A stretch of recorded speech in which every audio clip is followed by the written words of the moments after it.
Olá, bem-vindos ao podcast ONU News. Eu sou Mônica Grayle e conosco no estúdio está o embaixador de Portugal junto às Nações Unidas, Rui Vinhas. Ele vai falar conosco sobre os 30 anos do aniversário da Comunidade dos Países de Língua Portuguesa, CPLP. Embaixador, bem-vindo ao ONU News, tudo bem? Tudo bem. Antes de mais, cara Mónica, muito obrigado pelo convite e parabéns pela iniciativa de celebrar os 30 anos da CPLP com estas entrevistas aos embaixadores da CPLP aqui em Nova Iorque. Acho que é uma boa forma de sinalizar esta data especial. Nós que agradecemos. E como o senhor bem disse, data especial, a comunidade dos países de língua portuguesa chega a esse momento com êxito, né? Mais de 30 países associados, interessados nessas nações que falam português. Mas o começo foi um começo de desafios, não, embaixador? Sim, o começo, quer dizer, da CPLP, eu julgo que havia uma realidade de facto, de uma história, de uma comunhão histórica e língua, e que depois se somou o aumento do número de países com língua oficial portuguesa pós-descolonização. E, portanto, eram 7 países na altura, e ao longo dos anos 80 começou a crescer um certo sentimento de que não só de reconhecimento dessa comunidade, como também de uma tradução, digamos, política, orgânica, institucional, que tornasse essa comunidade uma permanência. E há um conjunto de reuniões informais ao longo dos anos 80 ao nível de ministros, e que depois há a célebre reunião promovida pelo presidente Sarney do Brasil, no Maranhão, em 1989, onde é tomada a primeira decisão e a primeira criação institucional, e orgânica e política da CPLP, que é centrada na língua, que é o Instituto de Língua Portuguesa, que ainda hoje existe e que é um dos pilares, não só é a âncora desta organização, mas é um dos pilares, dos 3 pilares existentes, que é a concertação político-diplomática, a cooperação na área do desenvolvimento e a promoção da língua portuguesa. E, portanto, eu julgo que o balanço da CPLP é muito positivo, e acho que esse interesse dos Estados associados, mais de 30 e de todas as origens e dimensões, países, alguns grandes, revela também o interesse pela CPLP, porque a CPLP se tem vindo afirmando como uma realidade e uma plataforma visível e com capacidade política de interlocução mesmo nos diferentes fóruns internacionais. Isso. Nós aqui temos essa... É muito interessante que nós começámos por fazer aqui intervenções nas Nações Unidas, conjuntas da CPLP, centradas no multilinguismo. E fomos alargando esse leque de intervenções, quer no seu escopo, quer nos diferentes órgãos onde falámos. Já falamos no Conselho de Segurança, por exemplo. Sim. E, portanto, o ano passado fizemos 20 intervenções ao longo do ano, que é notável. Este ano ainda só temos metade do ano, mais ou menos já fizemos 15 intervenções em nome da CPLP.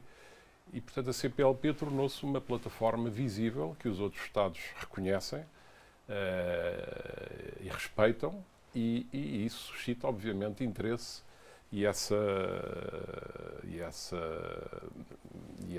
ambição e solicitação do Estatuto de Associado, que já vai acima de 30, e isso não tem paralelo nas outras organizações similares, a francofonia, ou seja, há muitos Estados também associados, mas a dimensão dessas organizações é muito maior, não tem 9 Estados, e, portanto, este rácio não tem paralelo. Não tem. E, portanto, demonstra algum sucesso político da CPLP. Agora a gente está falando de sucesso político, de poder, influência, não é? De países que concentram grandes riquezas naturais, não é verdade? E esses blocos, embaixador, e principalmente aqui nas Nações Unidas, a gente fala muito de grupo, né? Grupos regionais, G77 mais China, e agora o senhor falou a CPLP com todas essas intervenções. O que interessa a esses países? Aqui dentro, eu sei que vocês fazem reuniões, a própria CPLP faz reuniões entre si, mas esses países buscam também o apoio dos países de língua portuguesa? Sim. Com que interesse?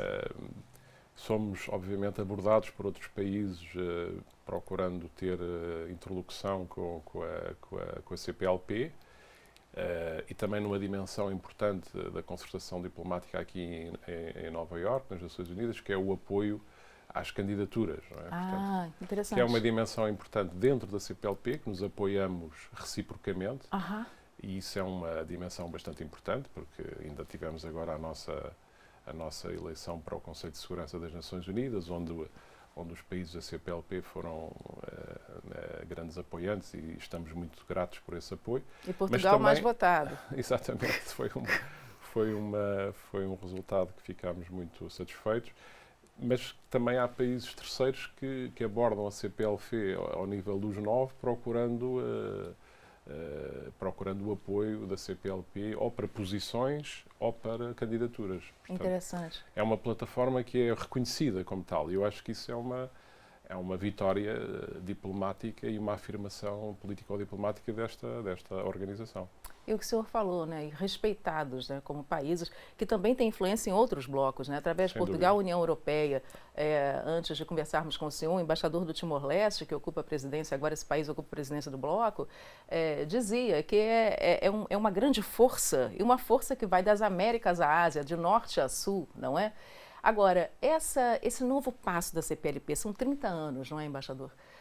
Onde é que Portugal quer ver a CPLP nos próximos anos? Alguns falam, por exemplo, numa relação comercial um pouco mais robusta entre esses países, não é? A gente sabe, por exemplo, que a China tem o Fórum Macau, que já negocia com todos esses países, mas qual seria o próximo passo da CPLP para essa nova realidade que também inclui os cidadãos?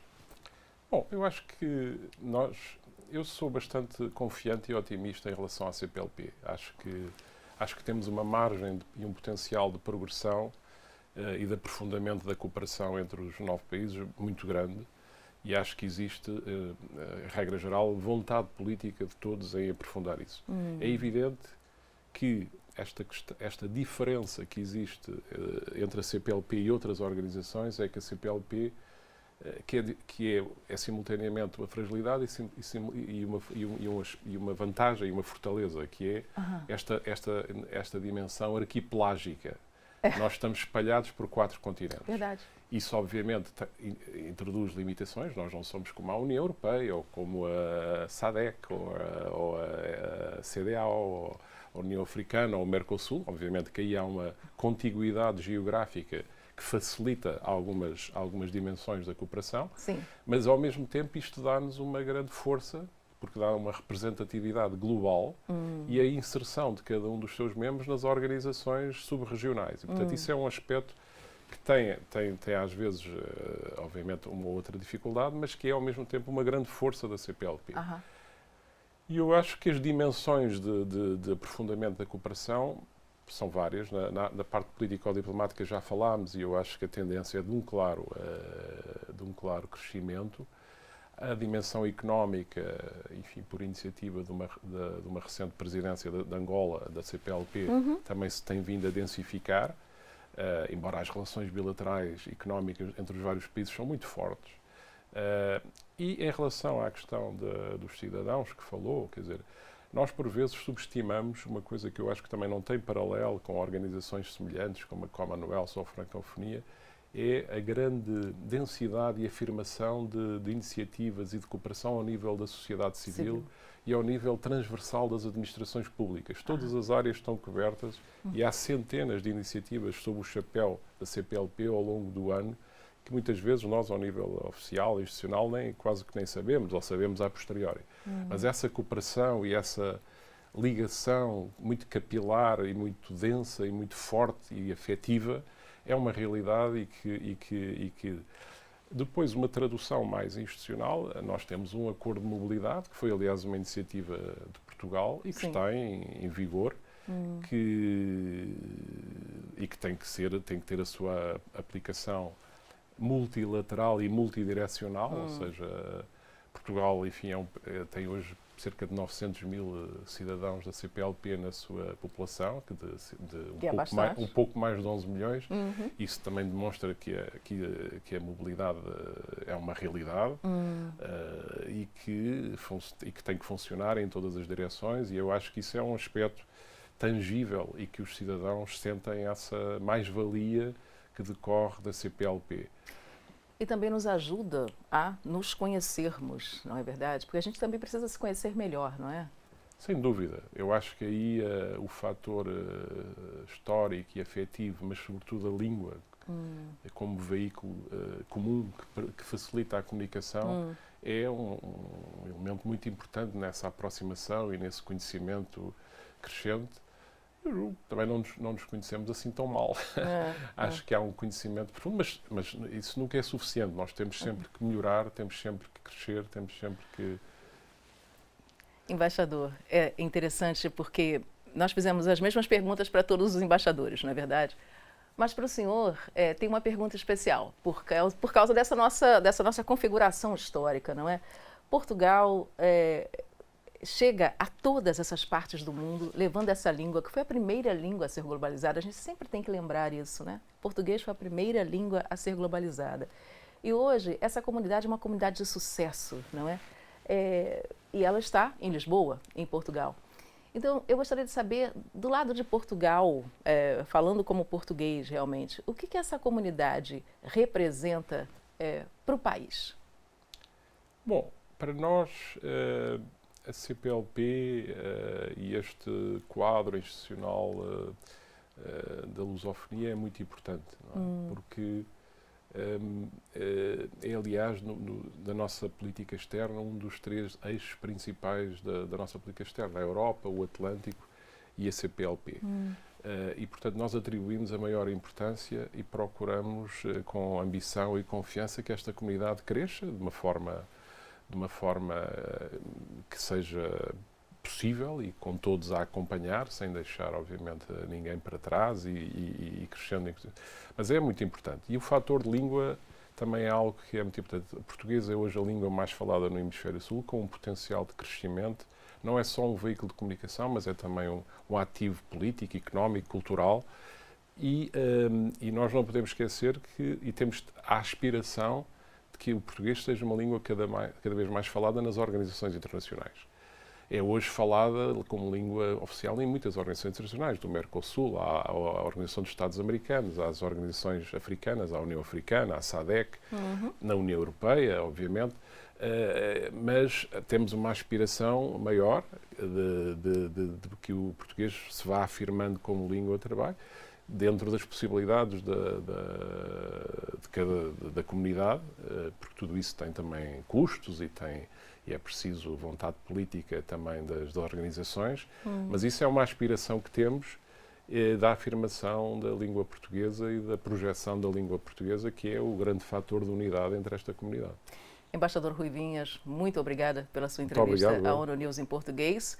Parabéns por esse 30º aniversário da CPLP e obrigada pela sua participação. Obrigado. Eu é que agradeço. Muito obrigado.